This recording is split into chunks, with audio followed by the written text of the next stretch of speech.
নমস্কার বন্ধুরা, আজকে আমি আবারও একটা ঝিকঝাক রান্না নিয়ে ফিরে আসলাম। বন্ধুরা, আপনারা কীরকম আছেন? অবশ্যই আশা করি ভালো আছেন সবাই। আমিও ভালো আছি। দেখুন আজকে আমি কি করে এই ঝিকঝাক একটা নতুন রান্না বানিয়ে নিচ্ছি। সবার প্রথমে দেখুন, আমি খুব সুন্দর ডালকা মাছ নিয়ে এসছে, একদম টাটকা উঠেছিল বাজারে, আপনার দাদাভাই গিয়ে নিয়ে আসলো। এটাকে ধুয়ে বেছে পরিষ্কার করে ফিরে আসলাম। সবার প্রথমে এইবার আমি উনুন জ্বালিয়ে নেব।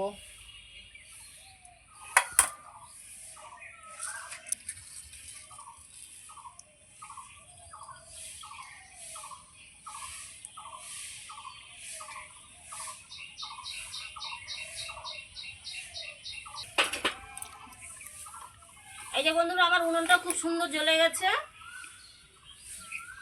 সবার প্রথমে আমি কড়াইটা বসিয়ে দিচ্ছি।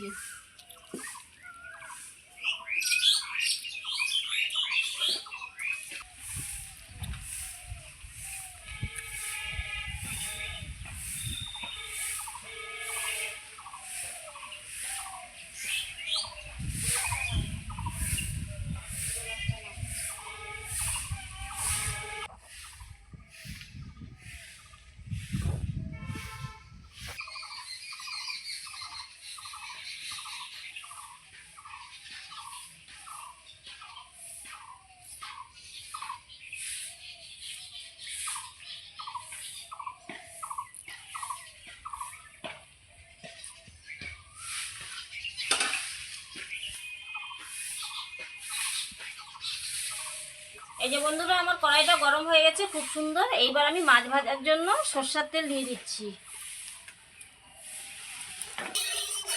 আমার তেল গরম হতে হতে দেখুন, আমি মাছের গায়ে লবণ হলুদটা মেখে নেব। অল্প পরিমাণ লবণ দিয়ে দিচ্ছি, সামান্য পরিমাণ হলুদ গুঁড়ো। এই যে বন্ধুরা, আমি ডালকা মাছটা খুব সুন্দর করে মেখে নিচ্ছি লবণ হলুদ দিয়ে। দেখুন আমার কড়াইটাও গরম হচ্ছে খুব সুন্দর, ভালো করে মাছ। বাবা কি ধোঁয়া, এত হাওয়া! এই যে বন্ধুরা, আমার তেল খুব সুন্দর গরম হয়ে গেছে। এবার আমি মাছগুলো ছেড়ে দেবো।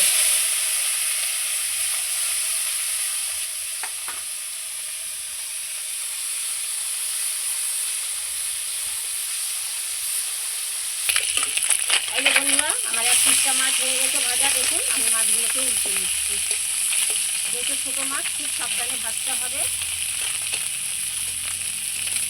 এই মাছের কিন্তু স্বাদ খুব। এই ডালকা মাছ অনেকে খেতে চায় না, কিন্তু ভীষণ টেস্ট এইটা।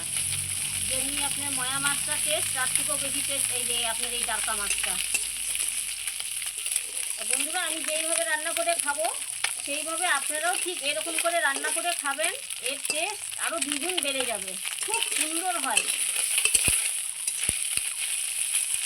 বন্ধুরা, আমার মাছটা ভাজা হয়ে গেছে। এইবার আমি তুলে নিলাম একটা পাত্রের মধ্যে খুব সুন্দর করে। দেখুন মাছগুলো কত সুন্দর করে ভেজেছি। আমি ওই তেলেই বাদবাকি মাছগুলোও ছেড়ে দেবো।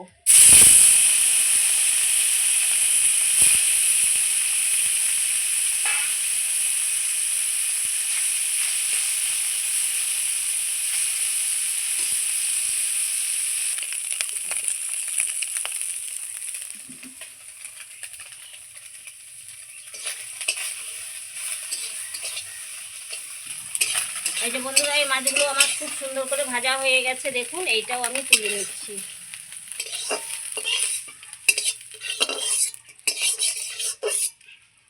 এইবার কড়াইয়ে সরষের তেল দিয়ে দিচ্ছি, বেগুনটা ভেজে নেব।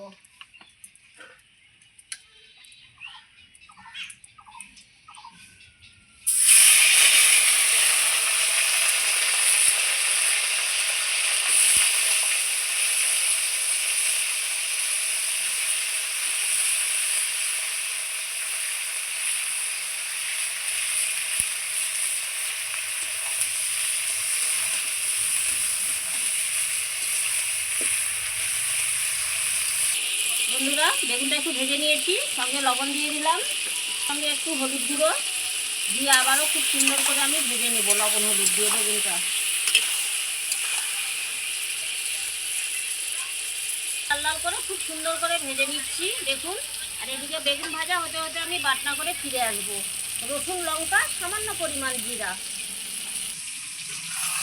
এই যে বন্ধুরা, আমার বেগুনটা খুব সুন্দর ভাজা হয়ে গেছে। এইবার আমি বেগুনগুলো তুলে নেব। বেগুনগুলো এত জ্বালা, ভাজতে ভাজতে বেগুনগুলো গলে গেছে।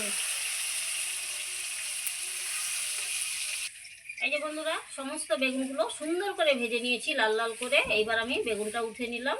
এরপরে দেখুন আমি পেঁয়াজ ছেড়ে দেবো। এই যে বন্ধুরা, আমি বেগুনটা নামিয়ে নিলাম। এইবার ফোড়নে দিয়ে দিচ্ছি দুটো তেজপাতা, একটা বড় সাইজের পেঁয়াজ কুচানো।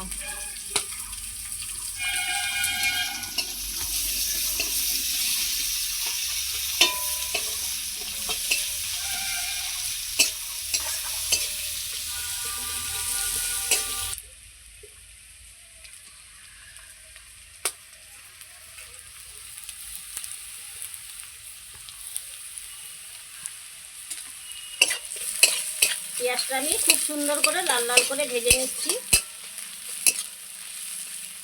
পেঁয়াজটা আমার খুব সুন্দর করে লাল লাল করে ভেজে নিয়েছি। এইবার আমি এই দেখুন রসুন লঙ্কা বাটা দিয়ে দিচ্ছি, পুরো পরিমাণে একটু জিরা।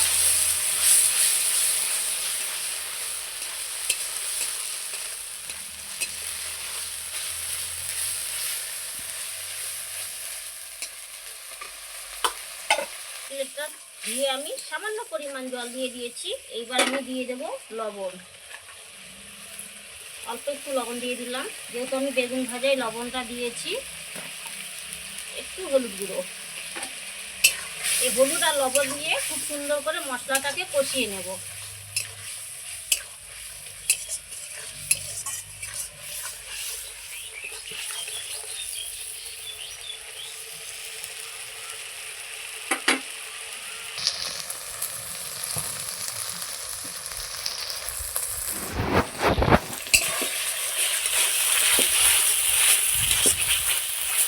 মশলা কষানো খুব সুন্দর হয়ে গেছে। এই দেখুন মশলাটা কত সুন্দর হয়েছে, ভাজাটা একদম খুব সুন্দর ভাজা হয়ে গেছে। এইবার আমি গ্রেভির জন্য জল দিয়ে দেবো। খুব একটা জল দেবো না, হালকা।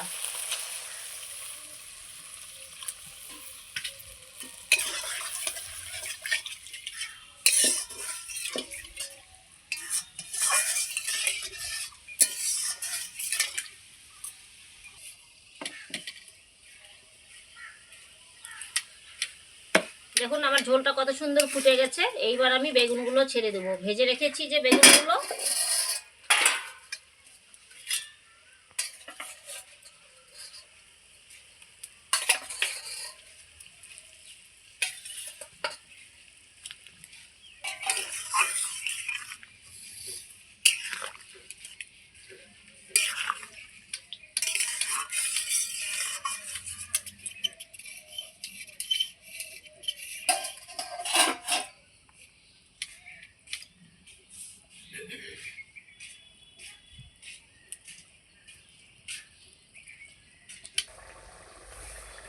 দেখুন বেগুনটা দিয়ে আমি কত সুন্দর করে ফুটিয়ে নিচ্ছি। খুব আলতো হাতে একদম নেড়ে দিলাম, বেগুনগুলো গোটা গোটা রয়েছে দেখুন।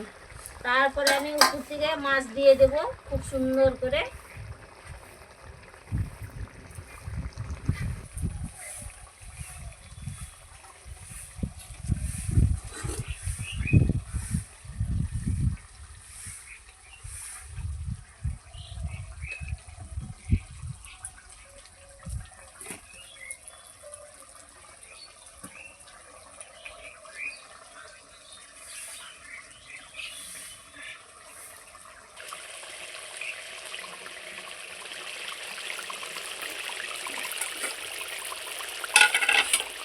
এই যে বন্ধুরা, আমার বেগুন দিয়ে খুব সুন্দর চচ্চড়ি হয়ে গেছে। দেখুন উপর থেকে এখন আমি মাছগুলো দিয়ে দিচ্ছি, ডাঁকা মাছগুলো। এই বেগুন ডাঁকা মাছের চচ্চড়িটা বন্ধুরা খুব সুন্দর লাগে খেতে। আপনারাও ঠিক এরকম করে একবার হলেও বানিয়ে খাবেন। দেখুন এখন আমি আলতো হাতে নেড়ে দেবো, একটা মাছ ভাঙবে না, খুব সুন্দর লাগে এটা খেতে।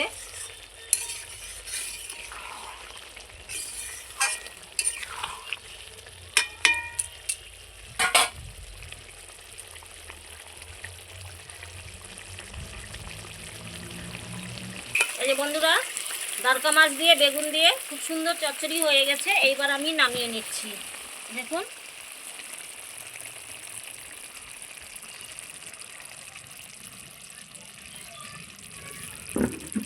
এইবারের মধ্যে ঢেলে নিচ্ছি। এই ডারকা মাছ বেগুন দিয়ে চচ্চড়ি খেতে যা লাগে না বন্ধুরা, ভীষণ ভালো লাগে, ভীষণ ভালো লাগে। আর এত টেস্ট হয় এই ছোট মাছের। এই যে বন্ধুরা, আমার ডারকা মাছ বেগুন দিয়ে চচ্চড়িটা কীরকম হয়েছে বন্ধুরা, অবশ্যই আপনারা কমেন্টে জানিয়ে দেবেন। আমার এই চচ্চড়ি যদি আপনাদের ভালো লেগে থাকে অবশ্যই সঙ্গীতা রীতা কিচেনে সাবস্ক্রাইব করবেন, লাইক করবেন, কমেন্ট করবেন, বেশি করে শেয়ার করবেন। ফেসবুকে যদি দেখে থাকেন অবশ্যই ফলো করবেন। ধন্যবাদ।